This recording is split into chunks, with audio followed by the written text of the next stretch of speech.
pessoal, nós faremos agora a correção do simulado referente ao texto Marx e a Pedagogia Moderna, obra de Manacorda, né? Vale ressaltar a importância da leitura do material que foi disponibilizado na plataforma, né? Nós fizemos uma aula para cada capítulo desse livro e para cada aula vocês têm aí acesso ao PDF, tá bom?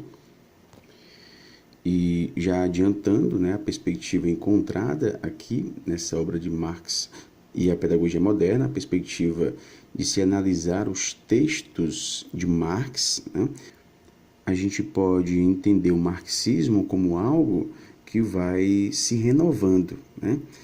Então, o pensamento marxista, ele não necessariamente representa, ok?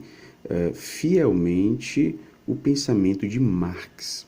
Por quê? Porque quando a gente fala em pensamento marxista, né, ou quando a gente fala em marxistas, marxismo, a gente faz referência também a contribuições de outros pensadores, né, que ao se depararem com os textos de Marx, né, interpretaram esses textos, alguns interpretaram desviando, né, algumas ideias de Marx. Então, interpretaram esses textos e acabaram compondo, né, a própria perspectiva do marxismo.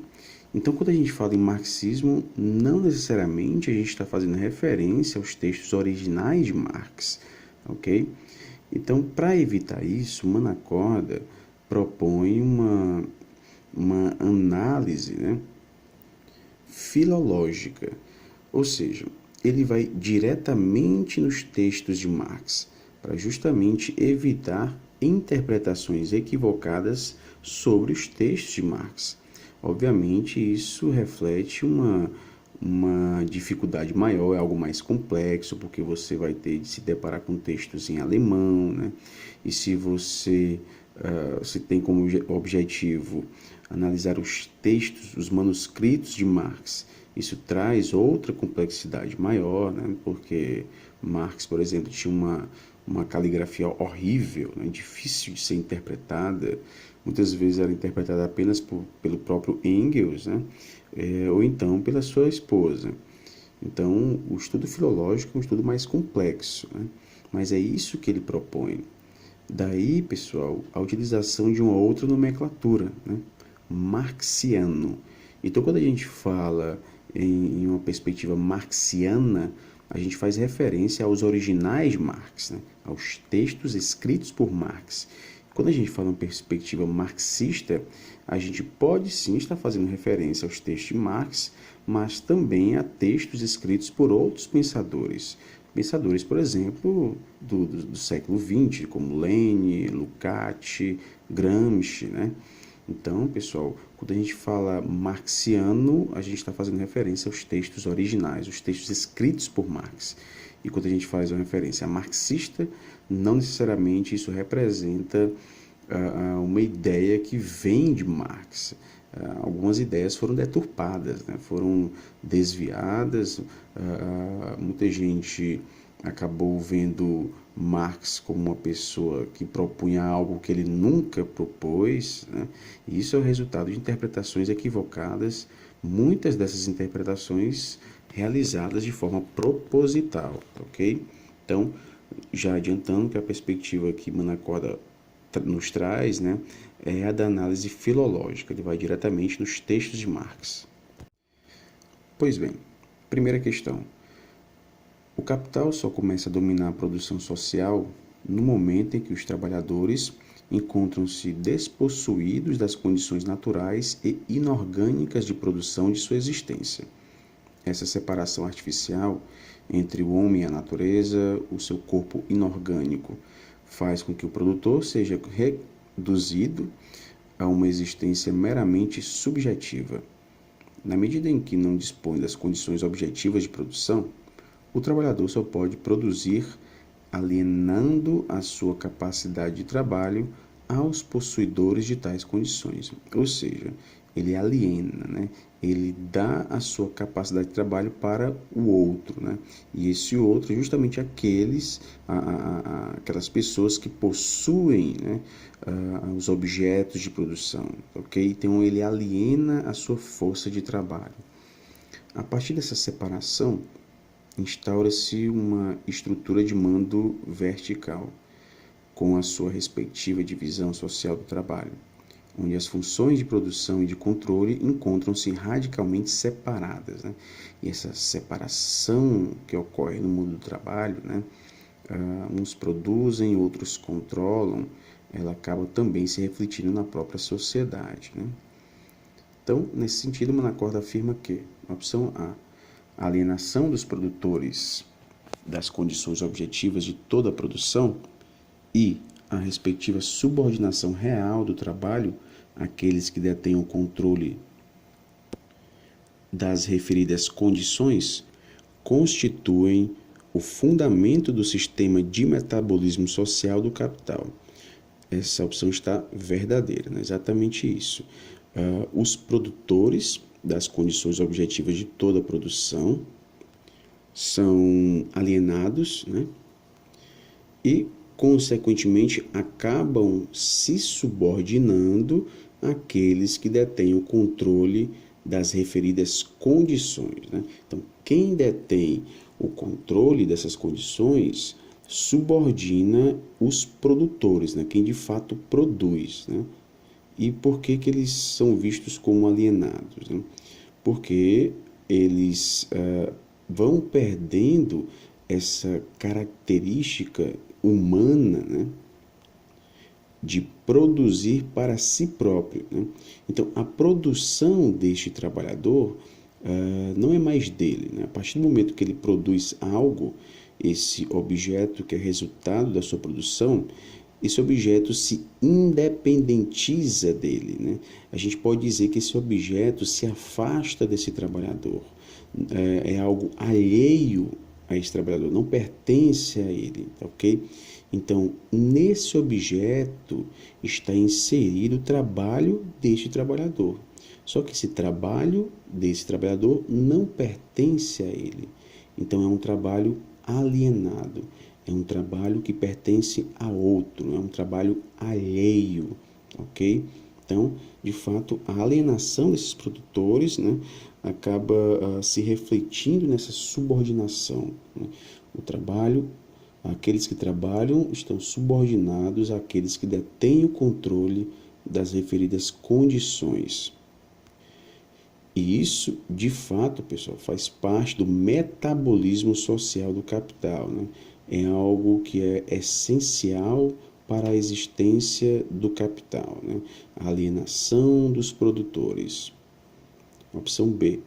No processo de produção das sociedades naturais, antes do surgimento da propriedade privada, o objetivo econômico era a produção da mais-valia. Produzia-se com o fito de aumentar as riquezas de uma parcela da sociedade. As necessidades humanas estavam, portanto, em segundo plano, né? Essa opção está falsa. Até porque, pessoal, a produção da mais-valia ela surge depois da propriedade privada. Então, isso já torna essa opção como falsa. E as necessidades humanas, né, elas, no início, né, elas estavam em primeiro plano, não em segundo plano, né? O que a gente tem atualmente, né, é a produção de necessidades artificiais, né?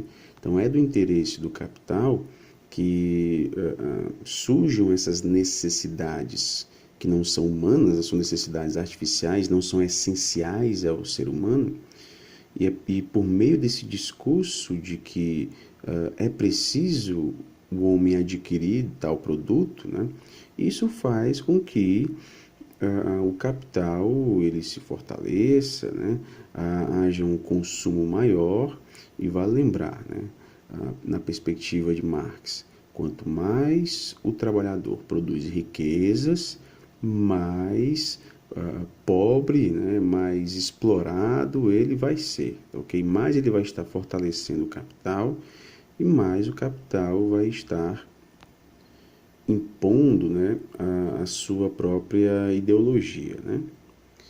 Opção C, sob o domínio das mediações secundárias do capital, a produção passa a estar voltada para a criação de valores de uso em objetos úteis ao homem.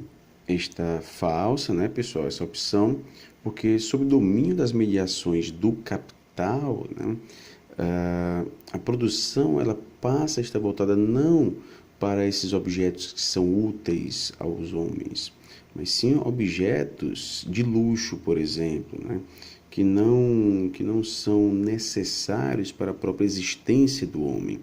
Então, há aqui, né, a criação de valores de uso. Então, a criação de valores de uso como sendo algo necessário, mas em sua essência não é necessário, né? Mas como a gente viu, é do interesse do capital criar necessidades artificiais, ok? Então está falsa, por quê? Porque sob o domínio das mediações secundárias do capital, essa produção social, né, ela sofre uma mudança radical. Ao invés de ela estar voltada para a criação de valores de uso, né, ou seja, objetos que sejam úteis aos homens, esses valores de uso acabam se transformando em meros veículos materiais dos valores de troca, né? Então, com o capital, instaura-se essa subordinação do valor de uso ao valor de troca. Em outras palavras, pessoal, um objeto ele tem o seu valor, né? O valor de um objeto, de uma mercadoria, só é constituído, né? Só é sabido, né? No momento da troca, quando há a comparação desse elemento, né, dessa mercadoria com outra mercadoria. É aí que surge o valor dessa mercadoria. Então, os valores de uso acabam sendo determinados pelos valores de troca. Em outras palavras, o valor de uso se subordina ao valor de troca. Então, pessoal, para o capitalista, né, não importa o valor de uso de uma mercadoria, né, não importa a utilidade que ela tem. O que importa é o valor dessa mercadoria que é gerado justamente nessa troca, né? Então, por isso que se diz que o valor de uso se subordina ao valor de troca. Então, essa opção está falsa. Opção D. Para Marx, não é a separação artificial entre o homem e a natureza, introduzida com o advento do sistema do capital, que precisa ser explicada, mas sim a unidade do homem com a natureza. Assim, chegar-se-á a verdadeira infraestrutura. Na verdade, o que precisa ser explicado é essa separação artificial entre o homem e a natureza que foi introduzida com o advento do sistema do capital, né? O sistema capitalista, ele fez com que o homem perdesse sua própria essência, né? Como se houvesse aqui uma desumanização do homem, né? Ele passa a não pertencer a si próprio, a sua força de trabalho, ou mesmo a sua consciência, né? É uma consciência alienada, a força de trabalho é alienada, né? Pertencem a outro, né? No caso, aqueles que detêm os modos de produção. E isso, essa separação do homem, né, com a sua, o que é a essência dele, né? Essa é uma separação artificial, não é algo natural, não é algo visto como fatalista, né? Algo natural, enfim. Não, isso é o resultado de uma ação humana, né? Então, essa é uma separação artificial, não foi algo natural. Essa visão naturalista, né, é uma visão idealista, né? Então, o que precisa ser visto aqui é como se deu essa separação, né? O que gerou essa separação que é artificial, ela não foi natural, ela foi uma separação consciente, né? Imposta pelo capital. ok? Então, para Marx, o que precisa ser explicada é essa separação artificial entre o homem e a natureza que foi introduzida com o advento do sistema do capital. Segunda questão. O conceito de alienação do trabalho foi formulado pela primeira vez nos manuscritos de 1844. Desde então, esse conceito passou a ocupar um lugar central nas reflexões teóricas de Marx. É verdade que Marx já havia percebido os problemas da alienação humana na sociedade burguesa em trabalhos anteriores, mas é somente nesse texto que ele reconheceu pela primeira vez a alienação do trabalho como a chave de todo o complexo de alienações, religiosa, política, jurídica, artística, moral, etc. No que diz respeito ao conceito de alienação em Marx, é correto afirmar: opção A. O fundamento da alienação encontra-se na aproximação dos produtores diretos em relação às condições objetivas de produção. A partir desse momento, os produtores se encontram numa situação de igualdade em relação àqueles que detêm o controle de tais condições. Essa opção está falsa, né, pessoal? Até porque o fundamento da alienação, né, ela vai se encontrar na separação dos produtores diretos, né, ou seja, os próprios trabalhadores, né, em relação às condições objetivas de produção. Por quê? Porque os produtores, os trabalhadores, né, fazendo referência aos trabalhadores, eles estão numa situação de subordinação em relação àqueles que têm o controle dessas condições objetivas de produção, né? Em outras palavras, pessoal, o trabalhador, a única coisa que ele faz é vender a sua força de trabalho. A sua força de trabalho se torna mercadoria, né? Então, ele não é dono do instrumento que utiliza no trabalho, não é dono do espaço onde ele trabalha. Na verdade, ele não chega a ser dono nem mesmo da sua própria força de trabalho, uma vez que ela é alienada, né? Ela é vendida, ela pertence a um outro, né? Outro homem. Então, na verdade, o que a gente tem é o domínio do homem sobre o próprio homem, né? Então, pessoal, essa opção está falsa, né? A gente tem, na verdade, um distanciamento dos produtores diretos em relação às condições objetivas de produção, e os produtores, eles não se encontram, né, nessa situação de igualdade em relação àqueles que detêm o controle de tais condições. Isso chega a ser bem óbvio, né? Vale lembrar a famosa cena, né, de tempos modernos, né, na qual o personagem interpretado por Charlie Chaplin, né, trabalha desempenhando aquela mesma função, né, e em outra sala bastante distante, né, está lá o gerenciador, né, que a única função que ele tem é de determinar a velocidade das máquinas, ordenar, né, quando o trabalho deve parar, se o trabalhador tem direito a fazer a pausa, quanto tempo de pausa. Então, ele, na verdade, apenas gerencia, né? Então, pessoal, essa opção, como nós podemos ver, está falsa. Opção B, Marx não considera a alienação do trabalho como uma determinação ontologicamente inalterável da atividade produtiva. Ou seja, pessoal, a alienação do trabalho, a venda do trabalho, né? O trabalho de um homem passa a pertencer a outro, né? É alienado. Isso não é uma determinação ontologicamente inalterável. Ou seja, essa alienação do trabalho não é vista como um fatalismo, né? Como algo natural. Essa alienação é o resultado de um processo histórico, né? Como nós podemos ver na continuação. A alienação do trabalho é um fenômeno de caráter estritamente histórico, ligado a um modo determinado de os homens se relacionarem entre si, ok? E justamente por não ter essa característica fatalista, né, de não ter essa característica de algo natural, é que Marx propõe, né, e ele entende que a alienação do trabalho ela pode sim ser abolida, né? Uma vez que ela é uma criação do próprio homem, né? Então, por ser uma criação do próprio homem, ela pode sim ser abolida, juntamente com a própria propriedade privada, divisão do trabalho, né?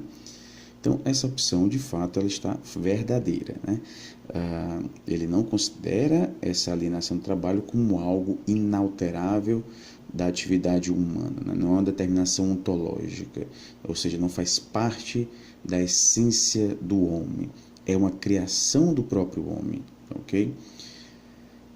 Opção C, uma das características da produção social que ocorre nos marcos do sistema do capital consiste no fato de o trabalhador se reconhecer nas obras que ele produz, que ele próprio produz, né? Essa opção está falsa, até porque uma das características desse sistema do capital é o trabalhador não se reconhecer na obra que ele produz, né? Daí a questão do próprio estranhamento, não sei se vocês lembram, né? Foi um tema bastante recorrente na seleção passada, do estranhamento. O que é esse estranhamento? O trabalhador não se vê naquele objeto que ele produziu, né?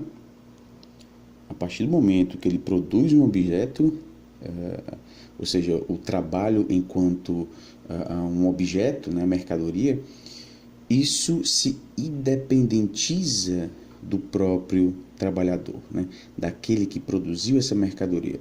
É como se o trabalhador ele não existisse mais, né?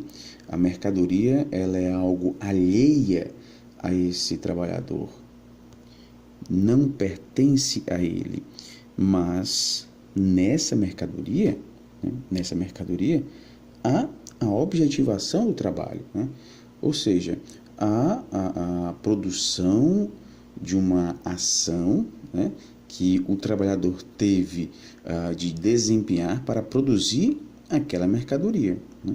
Então, nessa mercadoria, nós podemos dizer que há uma objetivação do trabalho, né? Há ali uma objetivação, há também uma subjetividade nessa mercadoria, mas, mesmo sendo a subjetividade do trabalhador, a objetividade de uma ação do trabalhador, essa mercadoria não pertence a ele. Ela passa a ser vista como algo estranho a esse trabalhador, né? Ela se torna independente dele. Justamente por esse fato, né, é que o trabalhador não se reconhece nas obras que ele próprio produz, né, nesse sistema do capital, ok? Essa é uma das características básicas, né, que Marx nos traz da alienação, do estranhamento, né? Ele vê esse objeto como algo estranho a ele, né? Enfim, então essa opção C está falsa. A opção D, alienado, o homem produz um mundo material que lhe pertence. A gente já sabe que está falso, né? Um homem produz um mundo material que lhe pertence. Se esse mundo lhe pertence, então ele não é alienado, né? Porque a ideia de alienação diz respeito a não posse de algo, né? Foi alienado, foi passado para uma outra pessoa, né? Trata-se de algo alheio. Pode ser a consciência, pode ser o resultado de um trabalho, né? Ou até mesmo a força de trabalho, né? A partir do momento que a força de trabalho é vendida, né, ela deixa de ser do próprio trabalhador, né, naquele momento. Então, o homem produz um mundo material que não lhe pertence, né? Não pertence a ele, é um mundo estranho a ele, né? Sua atividade criativa enriquece a sua existência. É justamente o contrário, né? Nesse mundo material, né, sob o modo de produção capitalista, essa atividade criativa do trabalhador ela é tolhida, né? Então, ela é bastante reduzida, até porque não é a criatividade do trabalhador que vai determinar o seu trabalho, né? Mas sim os interesses do capital, ok? Há uma falsa ideia de que essas grandes empresas, né, valorizam a criatividade do trabalhador, mas essa criatividade ela deve estar ligada aos interesses do capital, ok? Então, ele não traz essa perspectiva de uma atividade criativa, que seja livre, né, que vai enriquecer a existência do homem. De fato, uma atividade criativa, ela enriquece sim a existência do homem, mas o capital não permite isso. Ela tolhe essa atividade criativa. Por isso, essa opção está falsa. Terceira questão. Ao alienar a sua atividade criativa e livre, né, nós vimos exatamente isso na questão anterior, né? Ele aliena a sua atividade criativa e livre, ele vende, né? Ele passa para outra pessoa. O trabalhador aliena de sua própria espécie, aliena-se de sua própria espécie, aliena-se de sua própria natureza humana, porque é da natureza humana essa atividade livre, essa atividade criativa, né? Mas o homem, o trabalhador, né? Ele vende isso, ele aliena isso. E aliena para quem? Para outro homem, né? Então a gente pode dizer que o homem, né, ele perde o seu aspecto de mais humano, né? Ou seja, ele deixa de ser mais humano para se tornar menos humano a partir do momento em que ele aliena, né, aspectos que são da essência do homem, né?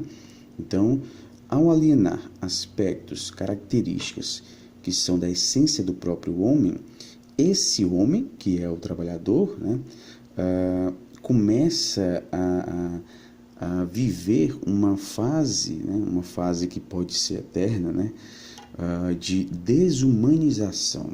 Por isso que Marx vai trazer essa ideia de que o modo de produção capitalista, né, ele desumaniza o homem. Por quê? Porque o homem passa a vender aquilo que é da essência do homem. Em outras palavras, o homem deixa de ser homem, mais homem, para se tornar menos homem, né? Em outras palavras, ele se aproxima, né, de uma característica animal, né, que não tem a própria consciência, a consciência já foi alienada, né, não pertence mais a ele, é uma consciência produzida, né? Em outras palavras, ao perder essa característica de agir de forma consciente, né, ele se aproxima do aspecto animal, porque uma das principais diferenças do homem para os demais animais é justamente a ação consciente, né, ou, como nos diria a Lukács, né, o agir teleológico, né, o agir com uma finalidade. Mas a partir do momento que o homem perde a sua própria consciência, né, ele passa a adquirir uma consciência fabricada, de fato ele vai perdendo essas características humanas, né, da essência humana. Pois bem, então vejamos aqui novamente o enunciado. É no tipo de atividade produtiva que se revela o caráter de uma espécie, o seu caráter genérico. No homem, a atividade produtiva se manifesta como uma atividade livre e consciente. Então vejam só, é da essência do homem a atividade produtiva, né? Que nós vimos que o homem, ele produz a sua própria existência. Ele não pode depender da natureza, né?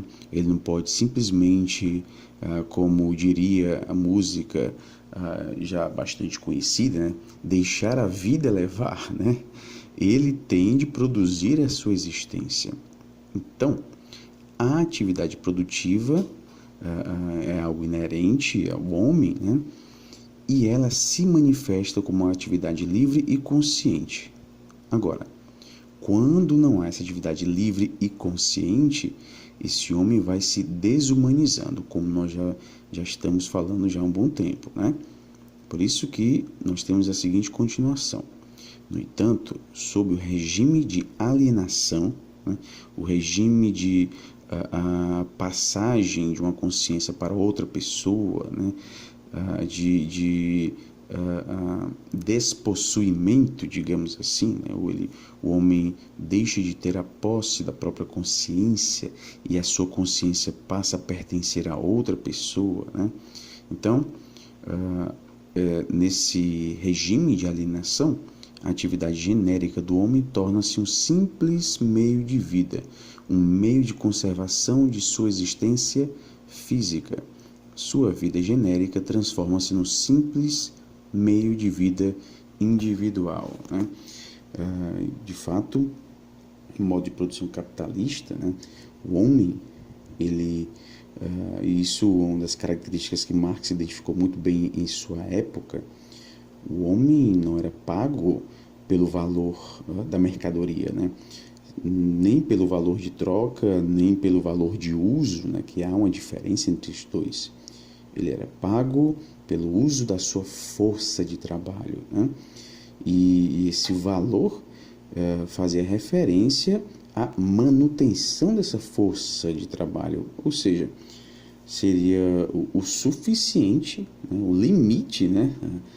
Para que esse trabalhador se alimente, né?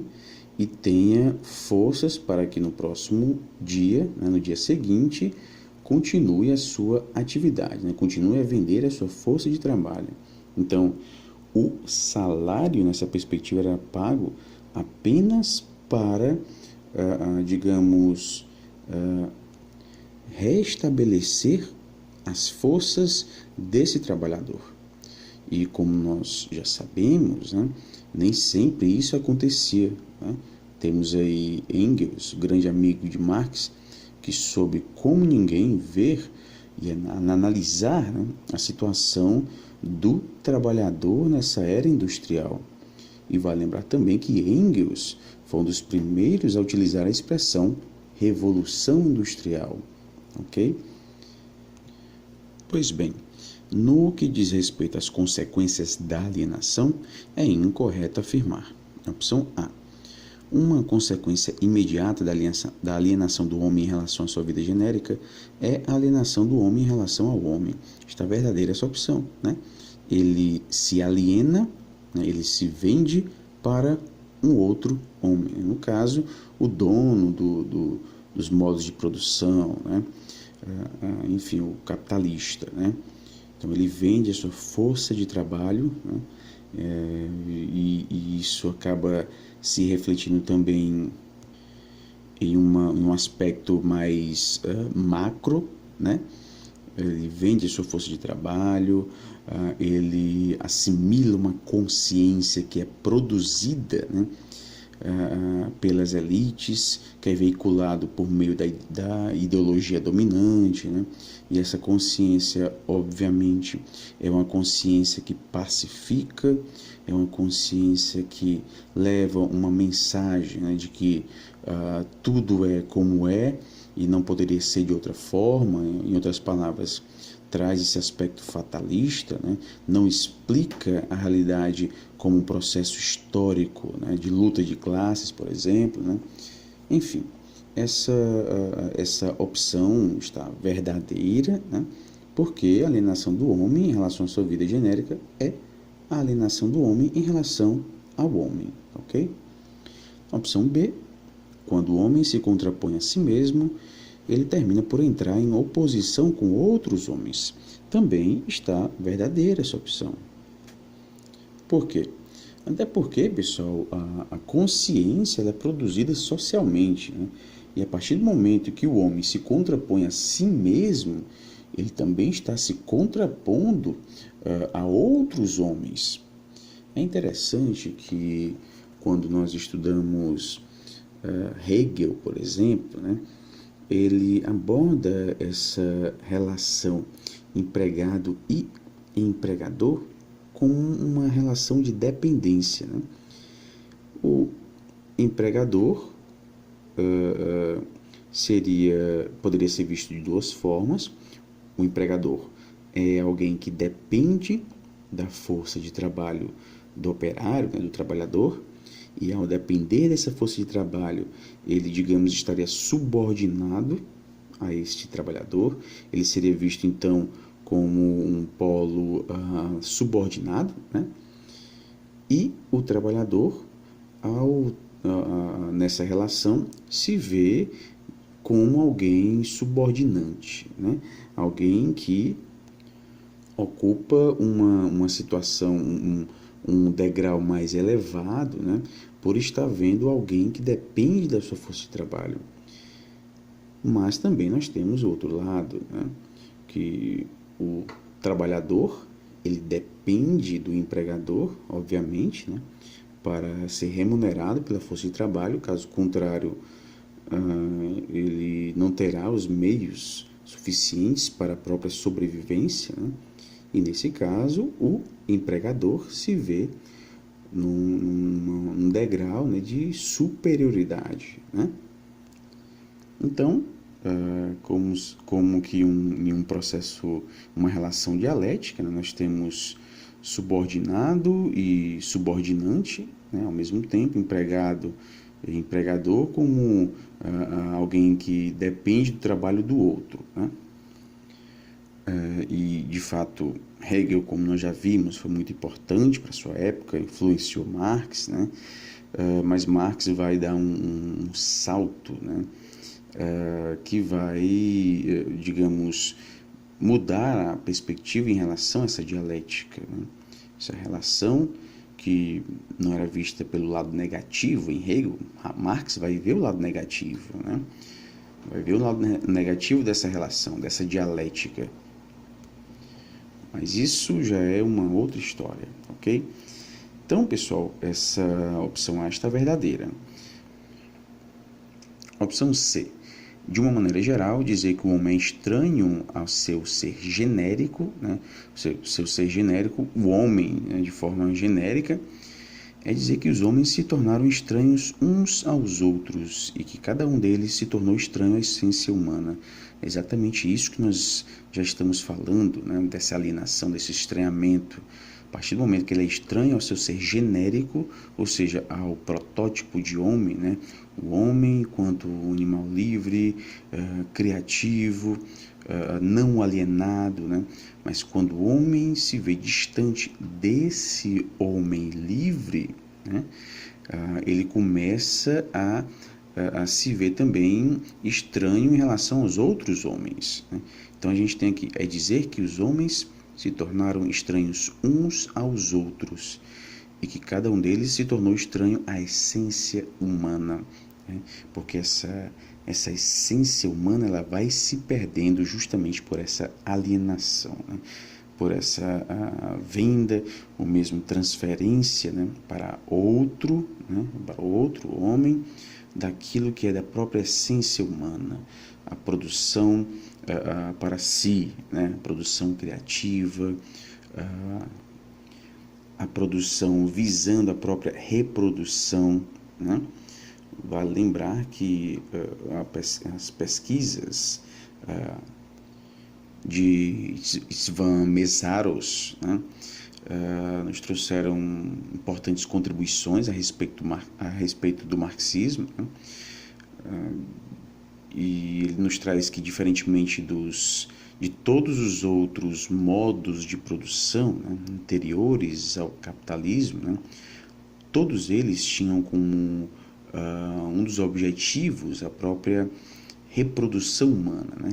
Então, o modo de produção ele era visto com uma finalidade, né, direta ou indireta, da própria reprodução humana. O capitalismo é o único que traz uma perspectiva diferente, né? Ele não visa a reprodução humana, né? Ele visa o consumo, e nessas relações de trabalho, por exemplo, né, que acabam se manifestando também nas superestruturas, como educação, como política, né, as relações sociais. O capitalismo, diferentemente dos modos de produção anteriores, né, ele, na verdade, degenera a essência humana, né? Ele faz com que o homem deixe de ser homem, ele ataca diretamente a essência humana, né?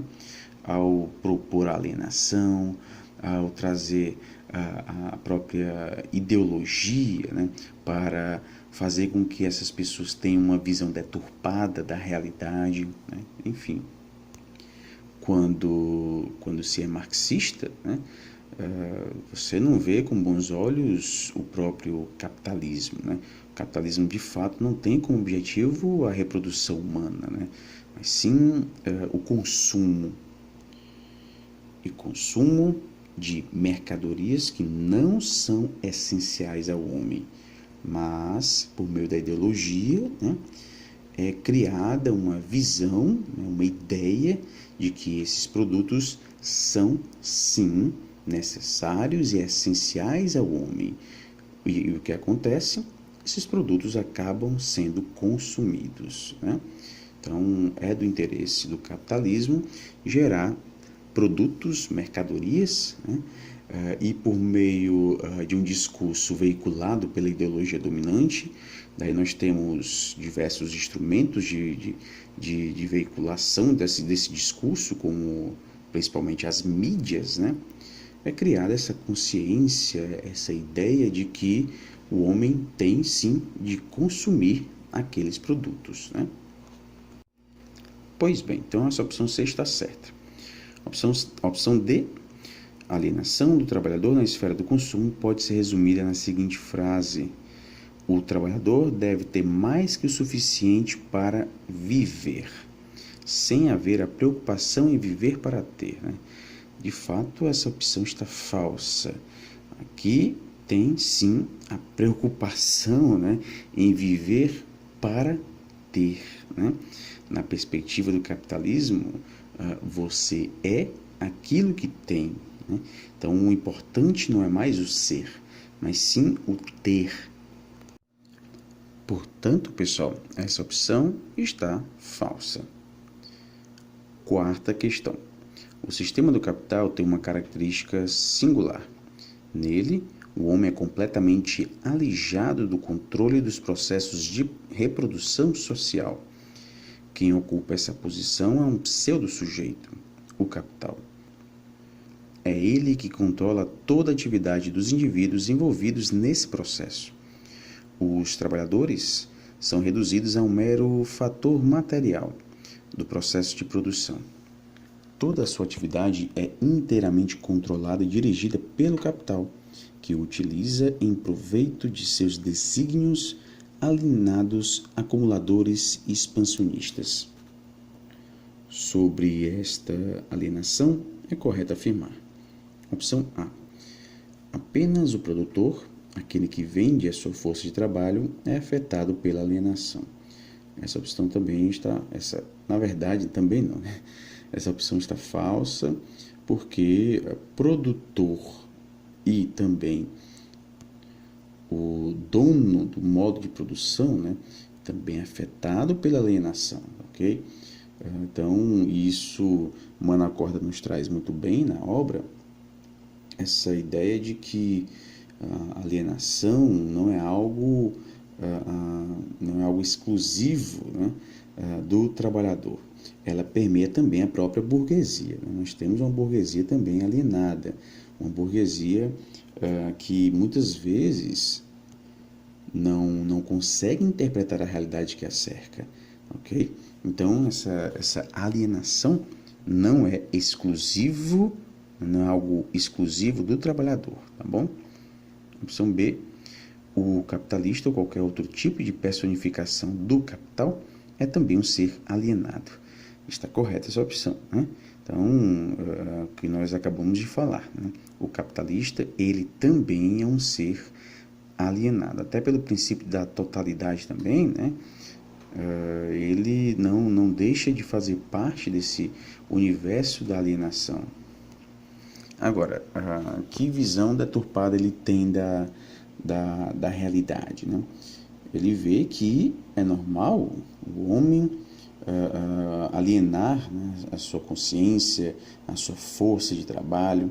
Ele vê que é normal haver divisão no próprio trabalho, né? E isso é uma visão alienada, uma visão deturpada. Portanto, essa opção está verdadeira.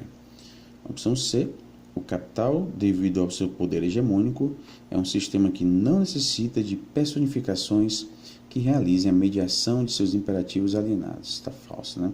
Precisa sim de personificações, né? O capital, um conceito abstrato, né? Ele passa a ser personificado, né? Para justamente proporcionar a realização desses imperativos, né, das determinações do próprio capital. O que aparece ao trabalhador como atividade de alienação não tem relação com a alienação da personificação do capital. Essa opção está falsa, pessoal. Por quê? Porque o capital, né, precisa sim de personificações. E o trabalho como atividade de alienação tem sim relação com a alienação da personificação do capital. Opção D. Com a divisão do trabalho, elimina-se a alienação do trabalhador. Está falso, pessoal. A ideia aqui é justamente eliminar a divisão do trabalho para abolir a alienação do trabalhador. Então, com a divisão do trabalho, aumenta-se a alienação do trabalhador. Ok? Então, essa opção D também está falsa. Quinta questão. O sistema do capital ensejou um enorme desenvolvimento das forças produtivas, elevando a capacidade humana de dominar e explorar a natureza. Nos marcos da lógica societal do capital, essa dominação já possui por si só um caráter bastante problemático, como deixam ver os atuais processos de sistemática depredação da natureza. Nesse sentido, é incorreto afirmar. Opção A. Toda essa dominação da natureza está inerentemente ligada a um sistema de metabolismo social, onde se manifesta a dominação de uma natureza social ou de sociedade natural capaz de dominar a vida humana de uma forma muito mais poderosa do que a natureza natural dominava as sociedades que precederam o sistema do capital. E essa opção está verdadeira, né? A dominação da natureza está ligada a esse sistema, né? Que de fato proporciona uma dominação muito maior, né, se comparada à dominação que a natureza natural, ou seja, a natureza sem toda essa intervenção humana, né, dominava as sociedades anteriores ao sistema do capital. Então, vejam só, nós temos aqui duas expressões que são importantes: natureza social e natureza natural, né? Essa natureza social diz respeito exatamente à ação do homem, né? A cultura, o agir consciente, né? E essa natureza social, ela domina mais a vida humana do que a natureza natural dominava as sociedades antes do capital. Em outras palavras, o homem não só produziu a sua própria existência, né, modificou a natureza para a sua própria sobrevivência, mas também ele produziu uma natureza que faz com que ele se torne ainda mais dominado, né? Só que ele é dominado por essa natureza social, e essa natureza social ela é ditada pelos interesses do capital. Então, o homem deixou de ser, o homem se torna homem, né, quando esse animal deixa de ser submisso à natureza, mas ele passa a ser submisso a outro tipo de natureza, mas a natureza social, a natureza criada por ele, ok? Então essa opção está verdadeira. Opção B. O sistema do capital não apenas cria um problemático domínio da natureza, como também cria um poderoso e totalitário sistema de dominação social. Está correta essa opção, né? A gente pode até citar aqui uma grandiosa obra, né, escrita por Marx e Engels no finalzinho da primeira metade do século XIX, que é a ideologia alemã, né? A ideologia alemã, durante muito tempo, permaneceu no anonimato, né? Só vai ser publicada na década de 30 na Rússia, tá ok? Então, essa opção B está verdadeira. Opção C, para Marx, alienação é uma determinação ontológica da própria atividade produtiva, sendo assim impossível a sua superação. Está falsa justamente pelo fato de alienação não ser uma determinação ontológica, ou seja, a alienação não fazer parte da essência humana.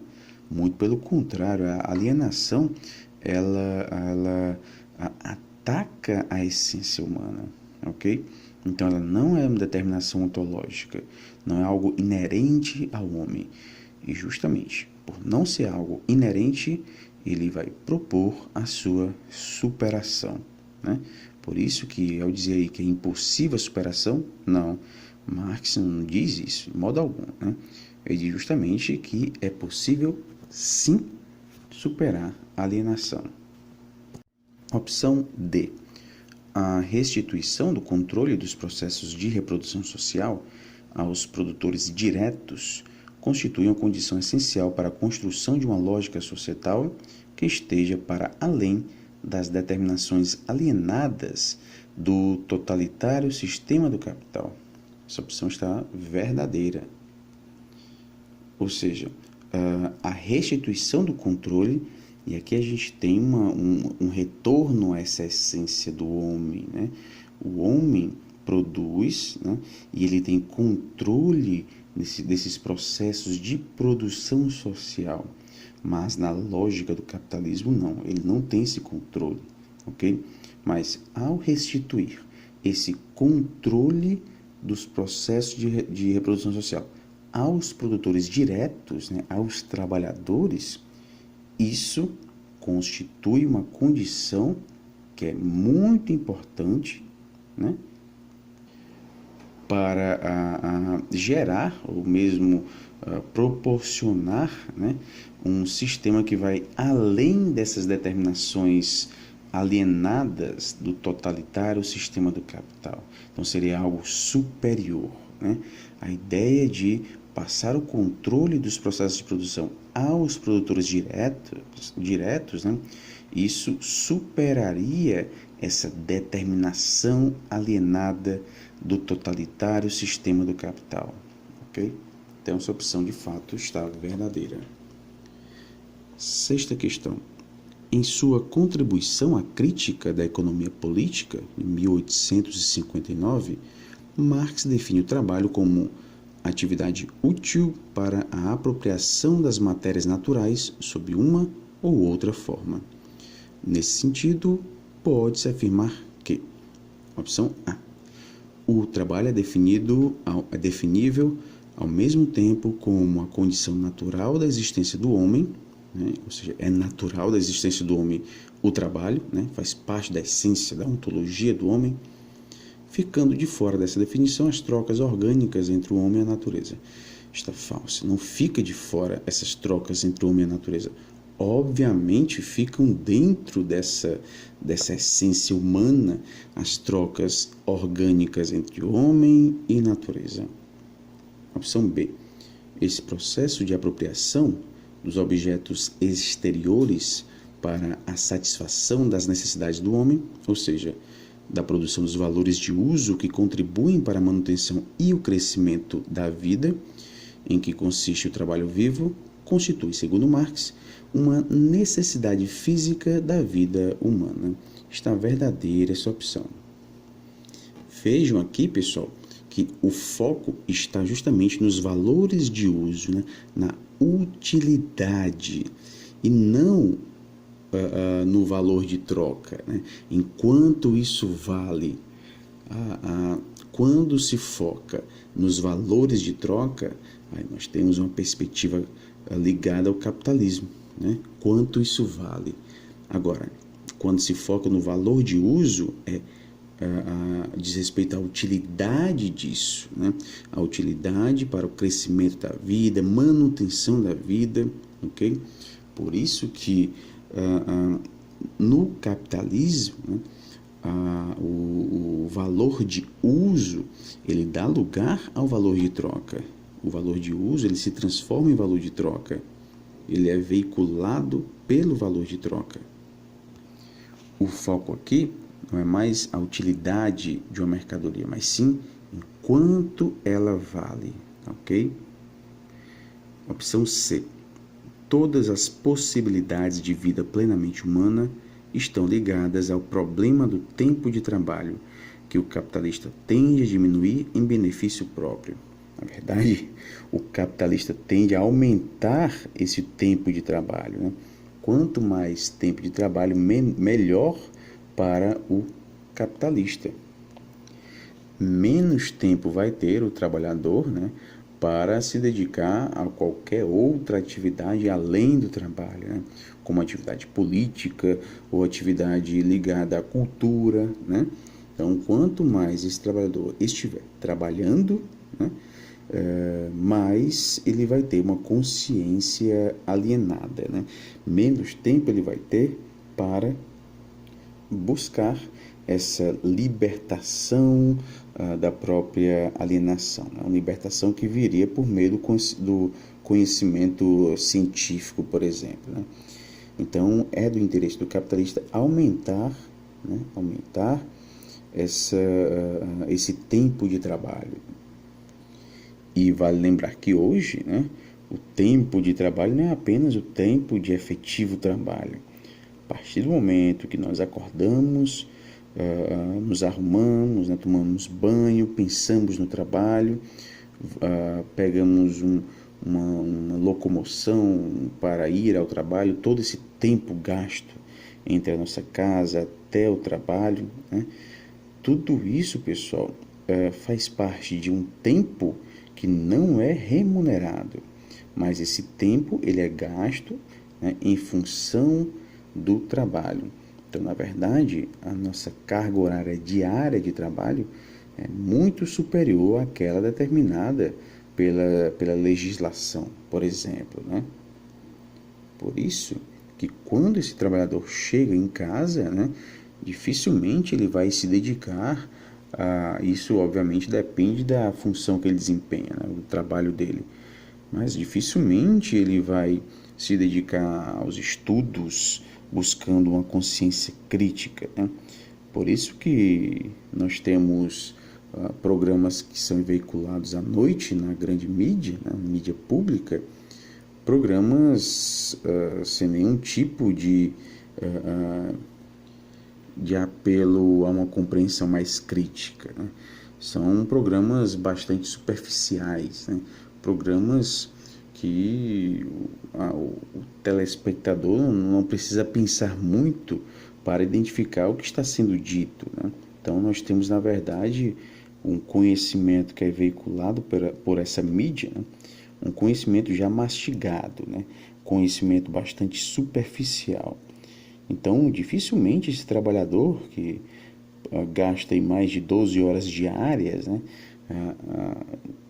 direcionadas ao trabalho, dificilmente ele vai se dedicar ao famoso ócio, né? O ócio sendo relacionado a atividades de crescimento humano, né? Por meio dos estudos, da aproximação com a ciência, por meio de estudos sobre a própria cultura, sobre a política, né? Então, de fato, nós temos aqui a proposta, na verdade, de aumentar o tempo de trabalho. Opção D, a relação da ciência com o trabalho traz mais exploração para o trabalhador. Essa parte já está falsa, pessoal, porque Marx vai propor a aproximação da ciência com o trabalho. Essa ciência, ela iria proporcionar um conhecimento mais amplo desse trabalhador, né? E isso era o reflexo do próprio desenvolvimento da indústria.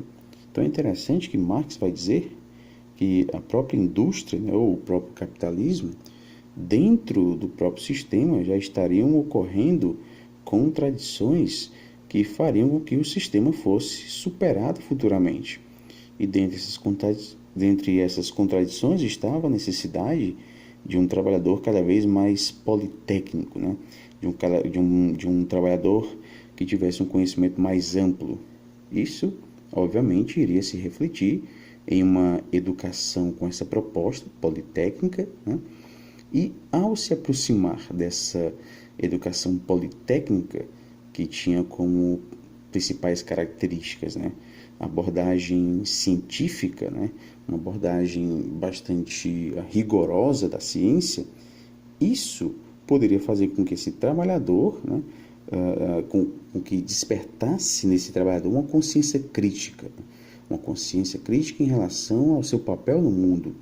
Então, a gente poderia dizer que dentro do próprio capitalismo estariam ocorrendo contradições que fariam com que o sistema fosse superado por meio dessa consciência crítica que começaria a ser produzida nesses trabalhadores ao se depararem com essa educação científica, tecnológica, né, que era uma necessidade da própria indústria. Então, nós temos aqui um bom exemplo de uma contradição nascida dentro do próprio sistema, que seria uma das causas da sua superação, ok? Então, pessoal, não há essa separação da ciência com o trabalho proposta por Marx, ok? A ciência, ela vai, na verdade, contribuir para a diminuição dessa alienação, ok? Então, sendo defendida por Marx a separação da ciência com o trabalho. Não, ele não vai defender a separação da ciência com o trabalho. Muito pelo contrário, ele vai defender a aproximação da ciência com o trabalho. Marx era a favor de uma educação com rigor científico, né? Tanto é que nós vimos em alguns momentos em Marx e a pedagogia moderna, né, que Marx era contra a abordagem de temas que poderiam ser polêmicos, né? Ele era a favor de uma educação, né, com esse propósito de rigor científico, né? Claro, sem esquecer o aspecto prático, porque haveria aqui uma aproximação com o ambiente de trabalho, ok? Sétima questão. É verdade que Marx fala de uma educação para a formação do homem unilateral, em negação ao homem unilateral, produto da divisão do trabalho e fragmentação das tarefas que se tornam parciais. Ele defende a formação para os trabalhos politécnicos, que varie as possibilidades de funções. E nós vimos aqui agora há pouco, né, que essa necessidade de trabalhadores politécnicos era uma realidade gerada pelo próprio desenvolvimento industrial, ok? Então, o próprio desenvolvimento industrial criando possibilidades de superação do próprio capital. No que diz respeito às considerações marxianas, ou seja, do próprio Marx, né, sobre a educação, pode-se afirmar que, opção A, o principal ponto dessa proposta marxiana era formar o homem que desempenhasse diversas tarefas e servisse ao desenvolvimento da grande indústria, deixando de lado os conhecimentos acerca dos procedimentos tecnológicos da totalidade da produção. Está falso. Considera-se, sim, os conhecimentos sobre os procedimentos tecnológicos da totalidade da produção. Até porque, se não fosse assim, continuaria a haver a divisão do trabalho, né? O trabalhador não saberia, não teria conhecimento da totalidade dessa produção. Ele faria parte apenas de um pequeno processo de produção, né? Uma pequena parte da produção dessa mercadoria, por exemplo. Então a ideia é justamente ele ter o conhecimento do todo e não de uma pequena parte. Opção B. Essa educação deve proporcionar os conhecimentos técnicos necessários à compreensão do processo de produção no seu todo, permitindo os trabalhadores controlarem esse processo, controle do qual foram historicamente expropriados. Está verdadeira essa opção. Opção C.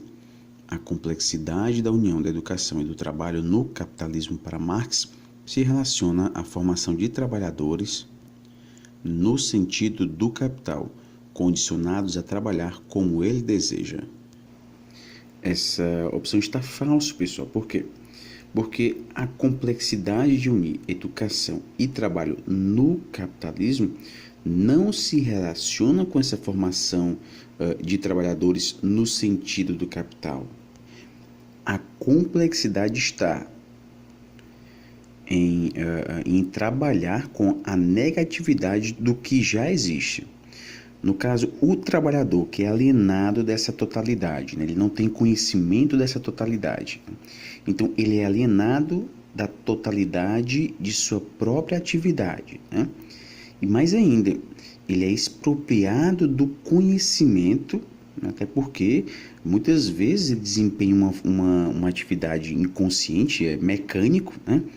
Então, ele é expropriado desse conhecimento e da ciência que o capital se apropriou e empregou nos meios de produção como uma forma de aumentar, né, esse sobretrabalho.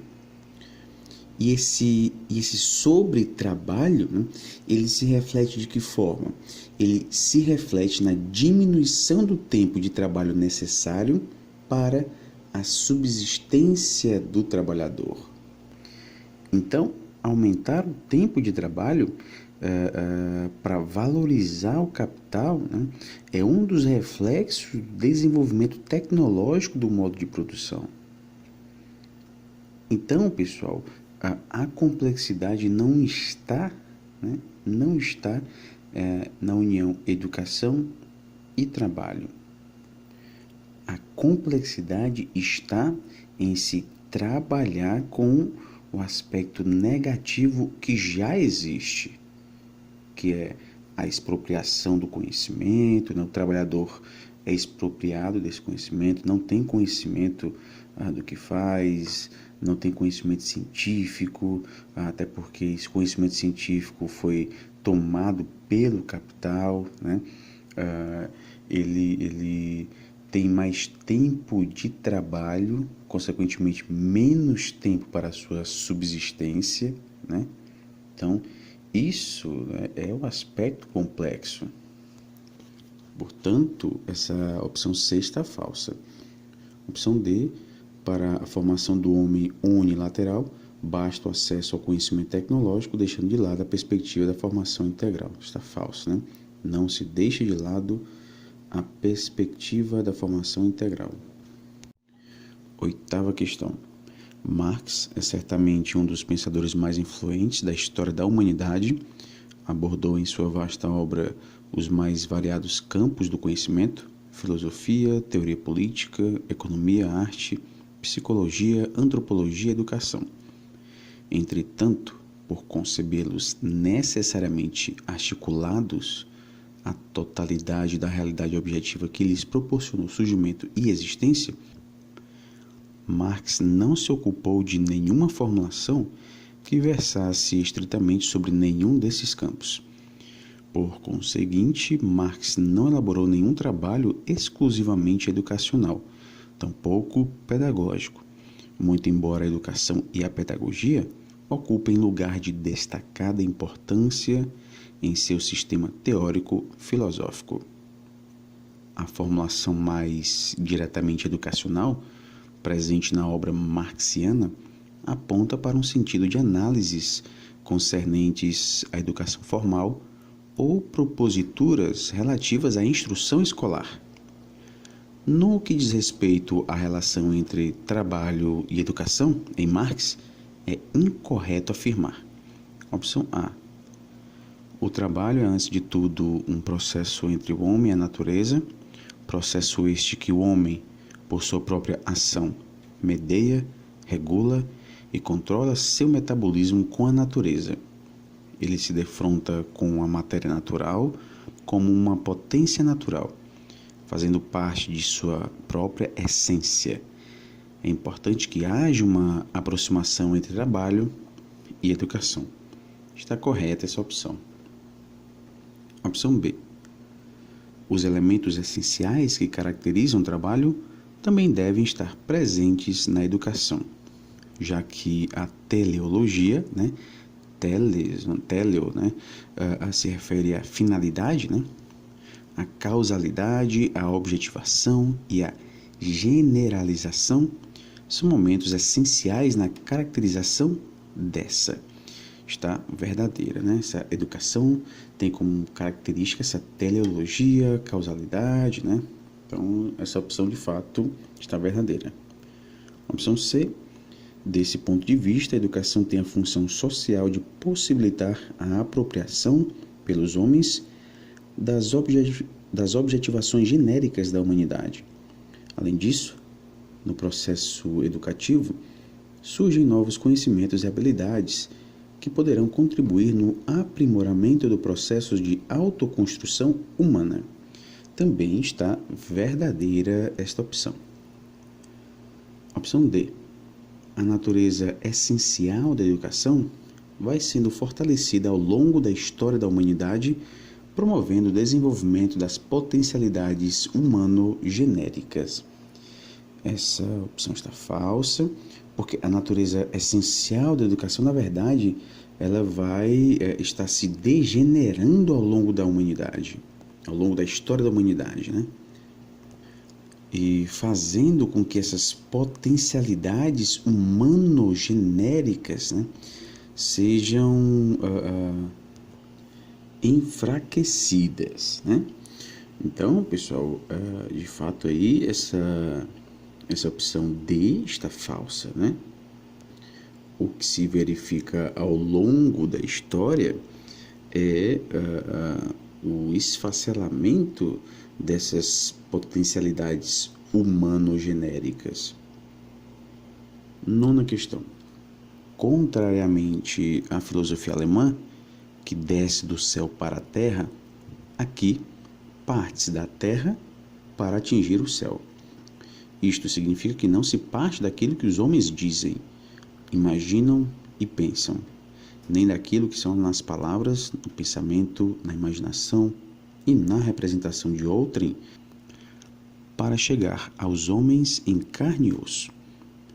Parte-se dos homens da sua atividade real. Depreende-se pelo texto lido que, opção A questão fundamental colocada na epígrafe é que a busca pela compreensão da realidade deve partir da própria consciência, do que é ideal. Está falso, né, pessoal? Na verdade, o que nós temos aqui é uma crítica a esse idealismo, né? Vale lembrar a obra, a ideologia alemã, né? Obra na qual Marx e Engels fazem uma crítica a essa ideologia, ok? Então, não se deve partir da própria consciência, mas sim do que é real. Opção B. A teoria responde a priori aos problemas que se apresentam, sendo uma referência imutável para pensar o real. Também está falso. Ela não responde a priori, né? Sem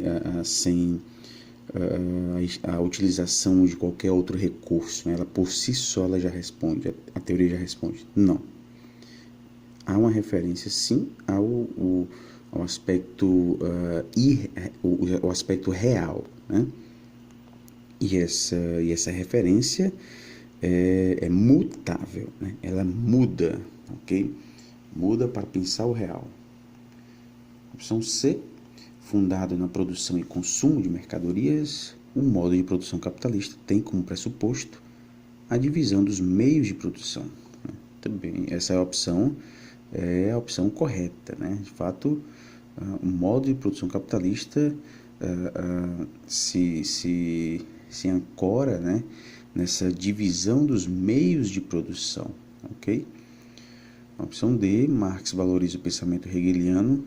A gente não pode dizer que ele desvaloriza, até porque na época do jovem Marx, né, Hegel era o principal pensador, né? Então era comum todos os jovens, né, falarem que são hegelianos, até mesmo jovens de esquerda como Marx. Então Marx teve, obviamente, uma influência em Hegel, né? Mas, assim como a própria dialética, né? Ele se afasta de Hegel, mas incorpora o pensamento de Hegel, né? Então a gente não pode dizer que Hegel não teve a sua importância, muito pelo contrário, né? Hegel foi muito importante, influenciou Marx, mas Marx vai além disso, né? Ele se utiliza de Hegel, principalmente no que diz respeito à visão de dialética. Isso foi uma grande contribuição de Hegel, né? A perspectiva da dialética, mas Marx vai se contrapor, né? Ele assimila a dialética, mas se contrapõe à visão que Hegel tem da dialética, né? E vai lembrar que Marx também foi influenciado por Feuerbach, tá ok? Então, Marx valoriza o pensamento hegeliano, não estaria de todo falso, né? Porque ele valoriza, sim, o pensamento hegeliano, né? É um pensamento para ele superado, mas tem sim o seu valor, né? Vale lembrar no próprio Capital, né, o prefácio da segunda edição do Capital, Marx ainda era vivo. Marx já nessa segunda edição ele já teve contato com as críticas feitas à primeira edição do Capital. Algumas dessas críticas faziam referência a Hegel, né, a superação de Hegel, ou seja, Marx estava, digamos, superando Hegel. Alguns críticos estavam se referindo a Hegel como se fosse um cachorro morto, né? Marx não gostou disso, tanto é que ele faz alguns elogios a Hegel nesse prefácio à segunda edição do Capital, né? Então ele vê sim a importância de Hegel, né? Não é porque ele se contrapôs a uma perspectiva hegeliana que ele vai dizer que Hegel não teve importância alguma. Não, muito pelo contrário, ok? Então, ele valoriza, né, destacando a sua utilização irrestrita na explicação das bases que movem a sociedade. Aqui já está falso, né? Ele valoriza o pensamento hegeliano, mas ele descarta na explicação das bases que movem a sociedade, porque Marx vai partir das bases materiais, ok? Então essa opção está falsa. 10ª questão. No contexto social, político e econômico, no qual se dá a industrialização moderna e a institucionalização da instrução para a classe trabalhadora, Marx vê na integração da educação com o trabalho produtivo a possibilidade, mesmo sob as contradições postas pelo capitalismo, construir um caminho para substituir o trabalho parcial por um trabalho integralmente desenvolvido, o que torna necessário substituir o indivíduo parcial pelo indivíduo integralmente desenvolvido, para o qual as diferentes funções sociais não passariam de formas diferentes e sucessivas de sua atividade. Na luta por uma educação que caminhe junto com o trabalho, é incorreto afirmar. Opção A. Marx destaca a importância de lutar pelo poder político da classe operária, sendo que, para atingi-lo, esta terá que sair da situação de reserva para as necessidades flutuantes da exploração capitalista para tornar-se classe possuidora de indivíduos integralmente desenvolvidos e com disponibilidade absoluta para as necessidades variáveis do trabalho. Essa opção está verdadeira, né? Destaque aí a última parte, né? Disponibilidade absoluta para as necessidades variáveis do trabalho. De que forma o trabalhador estaria disponível para essas necessidades variáveis, né? Aí que entra justamente a politecnia, né? Diversas técnicas, muitas técnicas. Ao ter o conhecimento de muitas técnicas, esse trabalhador estaria disponível para essas necessidades variáveis, né? Até porque ele passa a ter o conhecimento de muitas técnicas, ok? Então essa opção A está verdadeira. A opção B, A união entre ensino e trabalho revela-se parte de um processo de recuperação da integralidade do homem, comprometida pela divisão do trabalho e da sociedade, mas cujo próprio desenvolvimento das forças produtivas, que são forças materiais intelectuais, domínio do homem sobre a natureza, permite a restituição. Está verdadeira esta opção. Opção C. A educação do trabalhador que visa uma formação integral, que lhe proporciona o domínio científico e tecnológico do processo produtivo, educação intelectual, corporal, política e social, precisa deixar de lado a abordagem das contradições do próprio sistema. Já está falsa aí, né?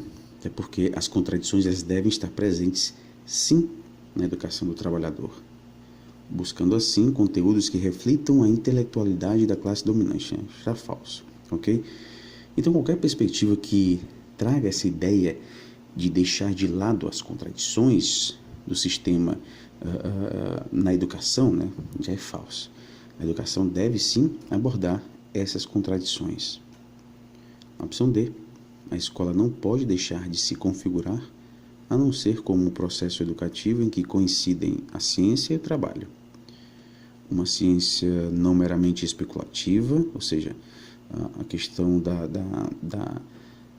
do idealismo, né, é totalmente deixado de lado aqui. Okay? Então, essa ciência não é especulativa, mas é operativa. Porque, sendo operativa, reflete a essência do homem, né, de operar, de agir. Sua capacidade de domínio sobre a natureza. Então, está verdadeira. Então, não é uma ciência apenas especulativa, uma ciência apenas racionalista, ok? É uma ciência que visa essa operação, esse agir, essa modificação. Pois bem, pessoal, então nós finalizamos aqui a correção de mais um simulado, né? Um simulado que nos traz conceitos, expressões, ideias, né?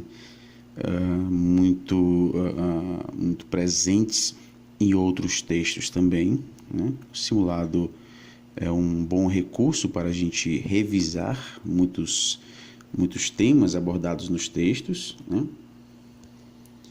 Não se esqueçam de baixar os simulados em PDF que já estão disponíveis, né? Fazer, refazer, assistir às correções dos simulados, realizar a leitura dos textos da bibliografia, tá bom? Então, até a próxima correção. Bons estudos a todos.